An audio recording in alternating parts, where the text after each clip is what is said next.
जय श्री कृष्ण। आज हम यण संधि के बारे में पढ़ेंगे। यण संधि को याद करने का और उसे किस प्रकार पहचानना, इसके सबसे सरल तरीका मैं बताऊंगी जो आज दिन तक किसी ने नहीं बताया होगा और आपने कहीं देखा भी नहीं होगा। इसका बहुत सरल तरीका है तो किस प्रकार पता करें कि यण संधि कैसे पता चलेगी कोई यण संधि है। कोई नियम याद नहीं करना है, सिर्फ 2 नियम याद रखोगे तो वैसे ही पता चल जाएगा।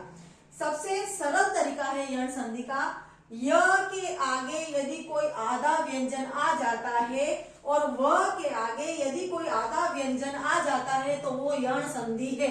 ये नियम फिक्स है और किसी भी संधि में ये नियम नहीं है कि य के आगे यदि आधा व्यंजन है तो यण संधि और व के आगे यदि आधा व्यंजन है तो यण संधि। आधा व्यंजन होना जरूरी है, यदि आधा व्यंजन नहीं हुआ तो वो यण संधि नहीं है।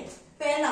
दूसरा नियम का हमें जब विच्छेद करेंगे तो कैसे विच्छेद करें हम उसका, तो इसका भी दूसरा सरल तरीका मैं आपको बताती हूँ कि य के आगे यदि आधा व्यंजन है तो हमें ई की मात्रा उस आधे व्यंजन में लगानी है, लेकिन शर्त क्या होगी कि य होना जरूरी होता है। अगर य है तो हम आधे व्यंजन में ई की मात्रा लगाएंगे और यदि व है तो हम आगे आधे व्यंजन में ऊ की मात्रा लगाएंगे। ये 2 नियम आप बिल्कुल फिक्स कर लो माइंड में, तो आपको ये जो यण संधि है कभी भी गलत नहीं होगी। इसमें आपको सूत्र याद करने की भी जरूरत नहीं पड़ेगी। जैसे मैंने विच्छेद करती हूँ तो मैंने बताया कि यदि य के आगे आधा व्यंजन है तो हम उसमें ई की मात्रा लगाएंगे। तो मैंने लगाया त में ई की मात्रा मैंने लगा दी। अब हम य नहीं लाएंगे, विच्छेद के बाद हम य नहीं लाएंगे क्योंकि य तो हमें जब युक्त करना है तब लेके आना है। तो हम क्या करेंगे तो विच्छेद के बाद जो भी उस व्यंजन के ऊपर स्वर लग रहा है हम उस स्वर को आगे लिख देंगे। अब इसमें य के ऊपर ए का स्वर लग रहा है तो मैंने लिख दिया एकम। मैं आपको युक्त करके बता रही हूँ एक उदाहरण, तो यदि विच्छेद आ जाता है तो हम युक्त कैसे करें। तो इसमें से स्वर निकला ई और इसमें से निकला ए। अब नियम ये कहता है, मैं आपको नियम अगर की तरफ ले चलूं तो ये कहता है कि ई के बाद यदि कोई असमान स्वर आता है तो उसका य बनता है। अब नियम याद नहीं होता है तो मैंने आपको बिल्कुल शॉर्ट तक टेक्निक बताई है कि किस तरह में ध्यान रखना है, लेकिन नियम ये ई के बाद यदि कोई असमान स्वर का मतलब क्या होता है तो ई के बाद ई नहीं आना चाहिए, उसके बाद कोई भी स्वर आए तो वो असमान होता है तो हमें यह प्राप्त होता है। तो ये मैंने थोड़ा नियम के ऊपर बताया था पर इसमें नियम तो ये होता है, लेकिन मैं शॉर्ट ट्रिक बता रही हूँ तो हमें सिर्फ इतना ही याद रखना है कि य के पहले यदि कोई आधा व्यंजन आ जाता है या व के पहले कोई आधा व्यंजन आ जाता है तो यण संधि ही है, फिक्स है।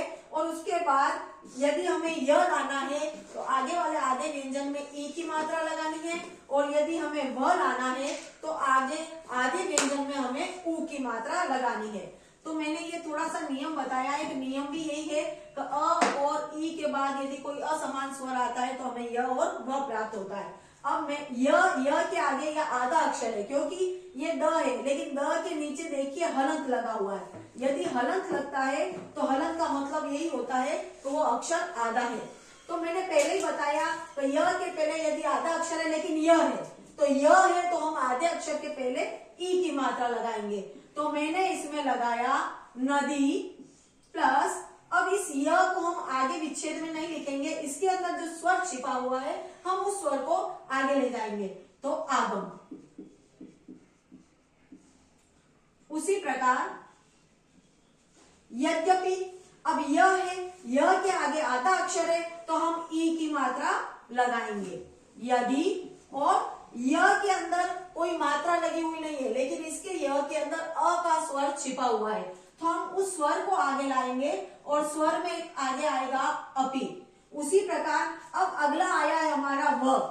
तो मैंने बताया तो व के आगे यदि आधा अक्षर आता है तो हम उस आधे अक्षर या आधे व्यंजन में ऊ की मात्रा लगाते हैं।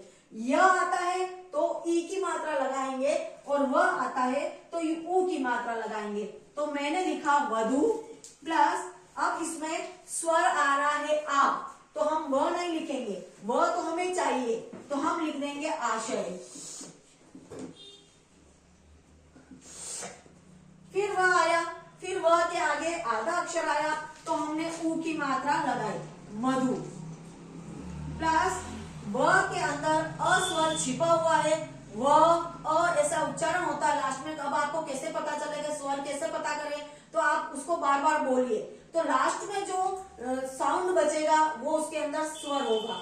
वह अ साउंड आ रहा है यानी इसके अंदर अ स्वर है, तो अस्ति।